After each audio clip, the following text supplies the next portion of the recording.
जय श्री हनुमान। पवन तनय संकट हरण मंगल मूर्ति रूप, राम लखन सीता सहित हृदय बसहु सुरभूप। प्यारे भक्तों, आपको मेरा प्यार भरा राधे राधे।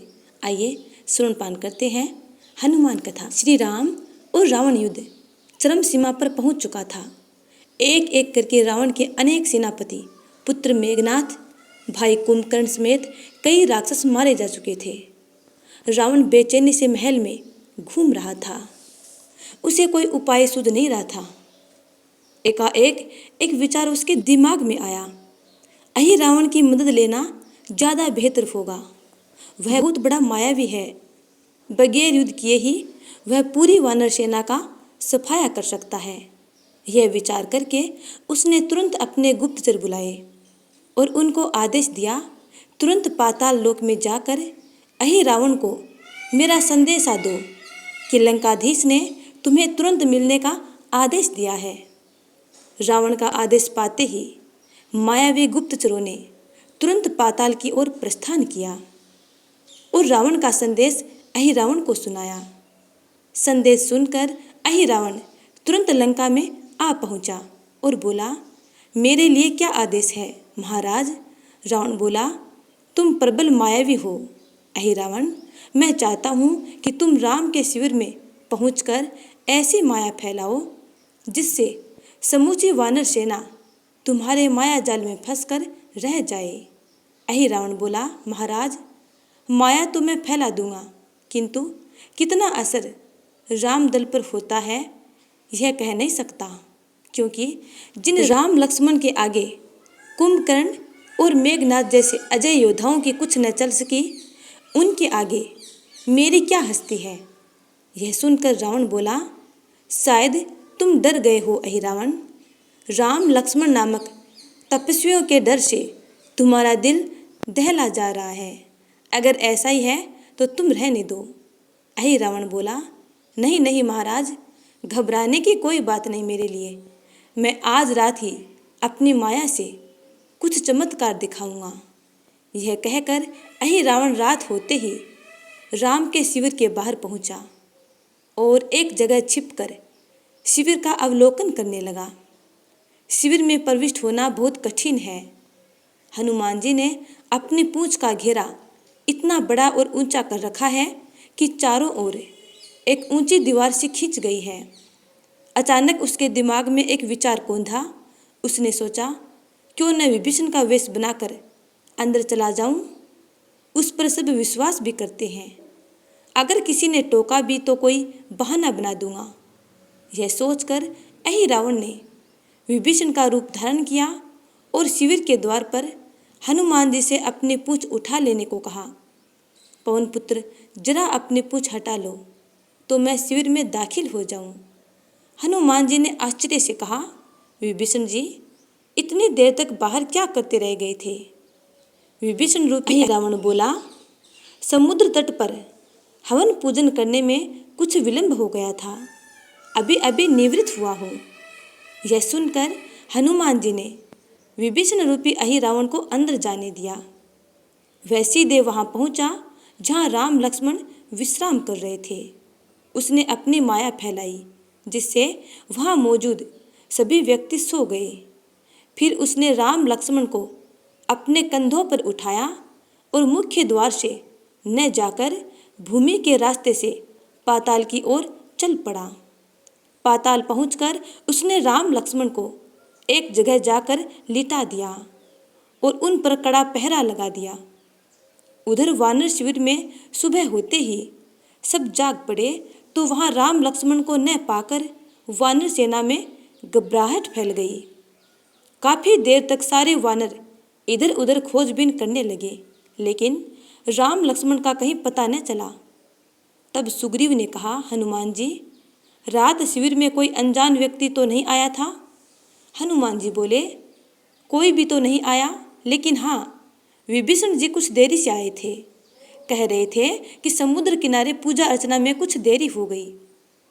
हनुमान जी की बात सुनकर सुग्रीव बोले, तो फिर विभीषण जी से पता लगाना चाहिए।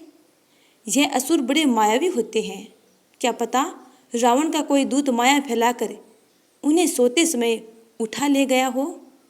तब विभीषण जी वहाँ पहुँच गए। सुग्रीव ने पूछा, विभीषण जी, क्या गत रात्रि आप देर से आए थे?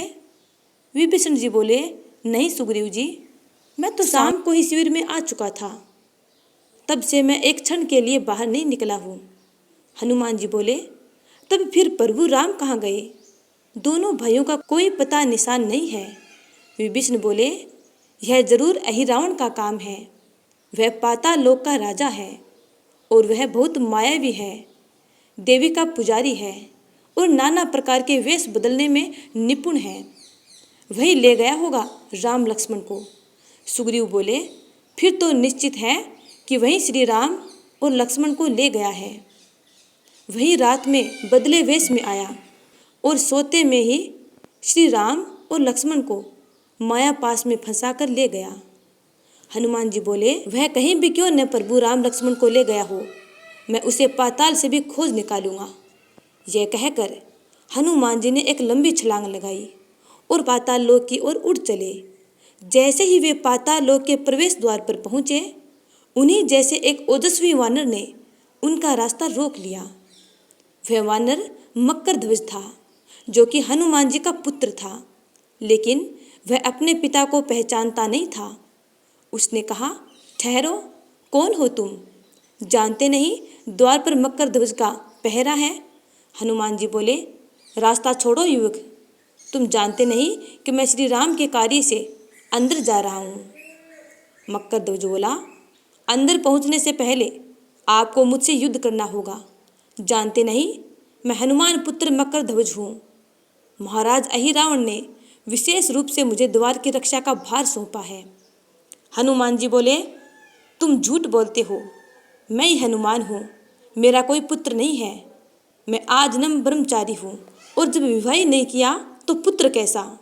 हनुमान जी की बात सुनकर मकरध्वज उनके चरणों में झुक गया और बोला, मेरा जीवन धन्य हो गया पिताश्री, आज मैंने आपके दर्शन कर लिए। हनुमान जी गुस्से से बोले, छोड़ो मेरे पैर को, तुम अवश्य कोई राक्षस हो जो बातों में उलझाकर मेरा समय नष्ट करना चाहते हो। मकरध्वज बोला, मैं सच कह रहा हूँ पिताश्री, मैं आपका ही पुत्र हूँ और स्वयं नारद जी ने मुझे ये बात बताई थी। यह सुनकर हनुमान जी सोच में पड़ गए। देवर्षि नारद ने झूठ नहीं कहा होगा। फिर उन्होंने मकरध्वज से पूछा, देवर्षि नारद ने क्या कहा था?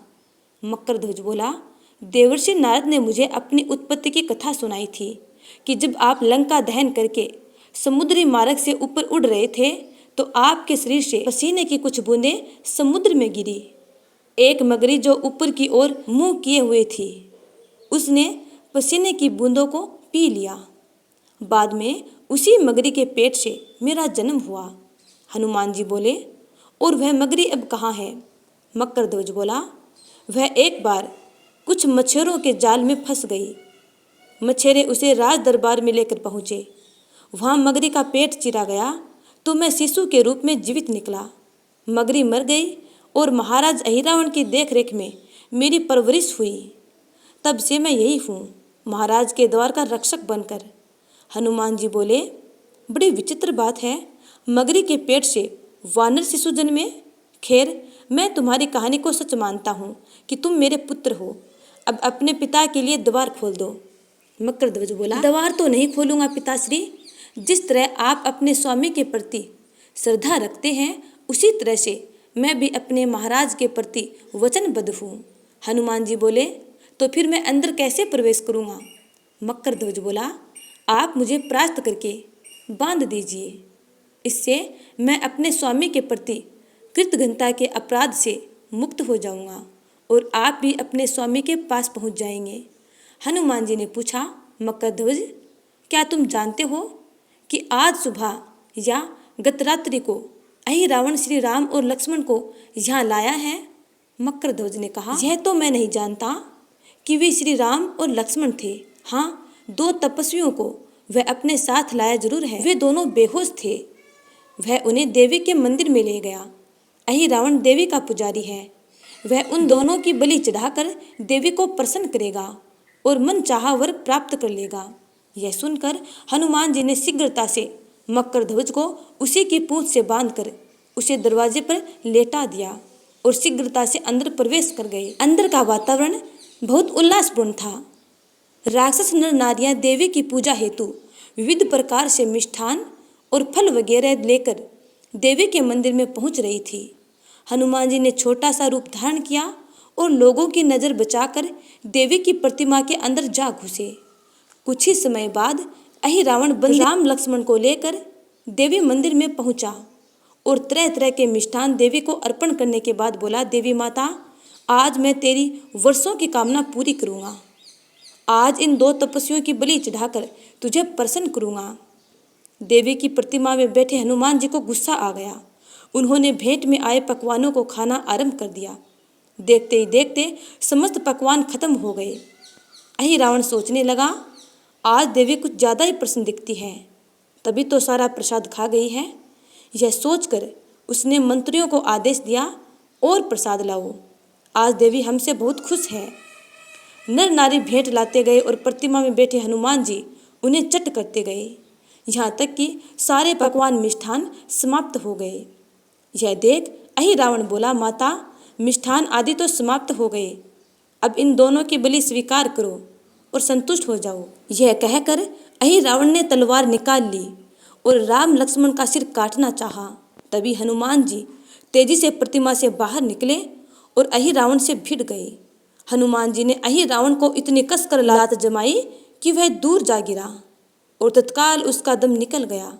फिर हनुमान जी अन्य राक्षसों पर पिल पड़े और हजारों राक्षसों का वध कर दिया। भगदड़ मच गई और राक्षस नर नारियां जान बचाने के लिए भाग खड़े हुए। फिर हनुमान जी ने श्री राम और लक्ष्मण के बंधन खोले और उन दोनों को कंधों पर बैठाकर द्वार की ओर बढ़ चले। द्वार पर बंधे पड़े मकर ध्वज को देखकर श्री राम ने पूछा, पवनसुत, ये कौन है? सकल सूरत तो बिल्कुल आपकी प्रतिलिपि है, कहीं ये आपका पुत्र तो नहीं? हनुमान जी ने कहा, प्रभु, आप ठीक ही कहते हैं, यह वास्तव में मेरा ही पुत्र है। मेरे पसीने द्वारा मगरी के गर्भ से इसका जन्म हुआ है। यह बहुत स्वामी भक्त है, मुझे अंदर नहीं जाने दे रहा था, विवशता में मुझे इसे बांध कर जाना पड़ा था। यह कहकर हनुमान जी ने मकर ध्वज के बंधन खोल दिए। श्री राम ने मकर ध्वज से कहा, वत्स मकर ध्वज, पाताल राक्षसों से मुक्त हो चुका है। अहिरावण और उसके साथी मारे जा चुके हैं। आज से हम तुम्हें पाताल का राजा नियुक्त करते हैं। यहाँ रहकर तुम पूरी धर्म निष्ठा से राजकाज करो, मेरा आशीर्वाद तुम्हारे साथ है। उसके पश्चात राम ने मकर ध्वज का राज्याभिषेक किया। फिर हनुमान जी दोनों भाइयों को कंधे पर बैठाकर लंका उड़ चले। जैसे ही हनुमान जी राम लक्ष्मण को लेकर शिविर में दाखिल हुए, वानरों के मुरझाए चेहरों पर फिर से रौनक लौट आई और सारी वानर सेना खुशी से झूम उठी। तो प्यारे भक्तों, आज हमने सुनी हनुमान जी की आनंदमय कथा। उम्मीद करती हूँ कि आपको ये कथा अच्छी लगी है। यदि अच्छी लगी है तो लाइक कमेंट कर देना और चैनल को सब्सक्राइब कर बेल आइकन को जरूर दबा लीजिएगा, ताकि आगे आने वाली कथाओं के नोटिफिकेशन आप तक समय पर पहुँचते रहें। और वीडियो को ज़्यादा से ज़्यादा लोगों में शेयर कीजिएगा, ताकि आपको अधिक से अधिक पुण्य की प्राप्ति हो। इसी के साथ इस वीडियो का यहीं पर समापन करते हैं। अगली कथा का इंतजार करना। तब तक के लिए जय श्री राम, पवन पुत्र हनुमान की जय। राधे राधे।